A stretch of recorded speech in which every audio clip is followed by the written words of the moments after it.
Shalom saudara, salam damai sejahtera di dalam kasih Kristus bagi kita. Jumpa kembali dengan saya, Nur Fitriadin di channel Peace of Christ. Kiranya melalui video yang diunggah oleh channel ini boleh menjadi berkat bagi setiap kita dan membukakan pikiran kita untuk berpikir dalam kebenaran. Saudara yang terkasih dalam Tuhan, dalam video kali ini saya akan membahas tentang video yang diunggah oleh Ustadz Kainama, yaitu memaksakan kata muslim di dalam Alkitab, yaitu mengutip dalam kitab Yesaya 42 ayat yang ke-19. Untuk membahas lebih lanjut video ini, mari langsung saja kita simak video ini. Dibacanya orang-orang penyembah Tuhan di dalam kitab sejarah yang lama ini disebut Muslim. Saya nggak baca ada huruf hidupnya, tidak ada vokalnya, hanya konsonan saja. Muslim, Muslim, Muslim.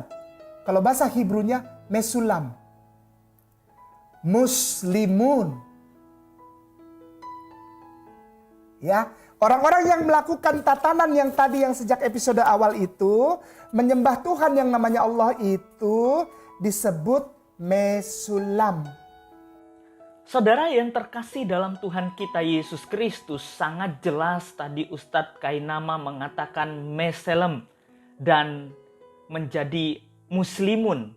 Nah, apakah benar saudara itu adalah arti yang sesungguhnya di dalam Alkitab atau hanya memaksakan kata itu masuk di dalam kitab Yesaya 42 ayat yang ke-19. Nah, sebelum kita lebih lanjut membahas bagian ini, mari saya mengajak lagi perhatikan apa yang dikatakan oleh Ustadz Kainama ini. Yuk kita simak videonya. Dibacanya orang-orang penyembah Tuhan di dalam kitab sejarah yang lama ini disebut Muslim.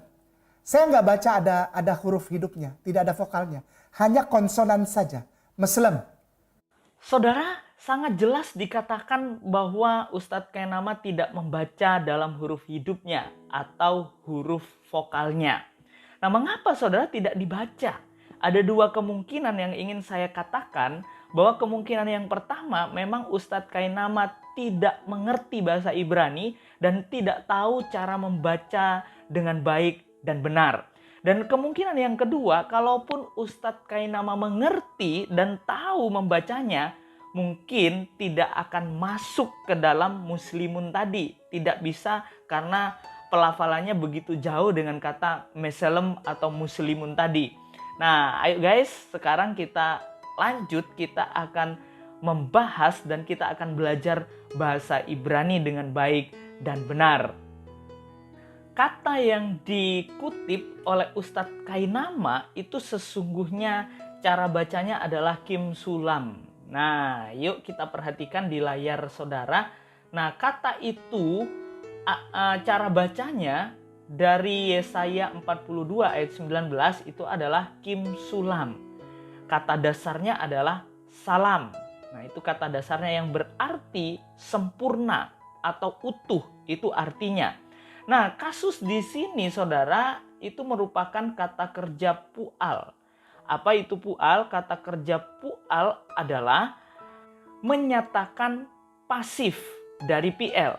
Nah, apa ya itu maksudnya? Nah, gampangnya begini deh. Artinya salam tadi artinya sempurna.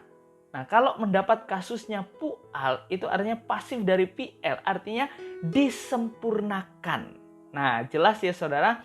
Berarti ini di sini adalah seperti yang disempurnakan. Nah, itu artinya dari Yesaya 42 ayat yang ke-19.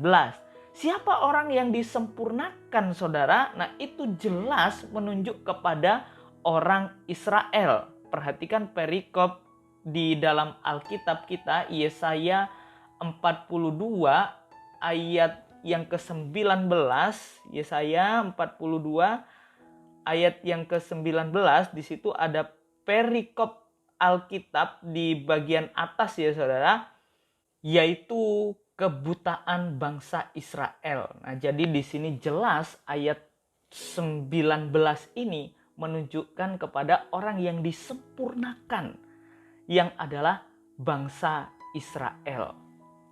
Jelas ya pada bagian ini. Kita akan lanjut kepada video yang berikutnya yang merupakan inilah kesalahan comot Ustadz Kainama terhadap Alkitab. Di mana letak salah comotnya? Sebelumnya mari kita perhatikan video ini terlebih dahulu. Ya, orang-orang yang melakukan tatanan yang tadi yang sejak episode awal itu, menyembah Tuhan yang namanya Allah itu disebut Mesulam. Bahasa Inggrisnya adalah di sini the Lord's servant, Mesulam. Saudara, jelas tadi Ustadz Kainama mengatakan di situ the Lord's servant. Artinya apa? Hamba Tuhan. Nah, kalau itu yang dimaksud kata dasar muslimun tadi, katanya versi Ustadz Kainama, itu adalah salah comot ayat, saudara. Nah, sebenarnya kalau kita memperhatikan yang dimaksud dengan Ustadz Kainama itu dari kata dasar dari kata Alkitab ke ebed, dan kata dasarnya adalah ebed yang artinya hamba. Jadi beda jauh dengan muslimun tadi ya. Nah, ini adalah salah comot ayat sebenarnya saudara, bukan ke Kim Sulam tadi, tetapi ini sudah berbeda ke ebed. Jauh banget ya. Kalau ebed mungkin tidak bisa, cocokmologinya dia mungkin nggak bisa ke muslimun tadi, makanya dia pakai kata Kim Sulam itu yang ditafsirkan menurut pemikirannya sendiri dan membenarkan diri. Nah, oleh sebab itu saudara, kita sudah mengerti dengan jelas arti dari kata dasar yang sudah saya bagikan, dan kiranya boleh menjadi perhatian bagi setiap kita atau saudaraku yang mu'alaf. Kalau tidak mengerti bahasa Ibrani, lebih baik jangan menggunakan bahasa ini karena menjadi bahan tertawaan banyak orang. Oke, oleh sebab itu mari kita belajar mengerti dengan baik supaya kita tidak tersesat dan kita tahu bahasa asli, bahasa Ibrani, belajar dulu dari awal supaya kita mengerti apa itu pual, apa itu piel dan lain sebagainya supaya kita tidak disesatkan. Jangan asal comot nanti jadi cocokmologi. Jadi jelas ya saudara, kiranya video ini boleh menjadi berkat bagi kita. Tuhan memberkati.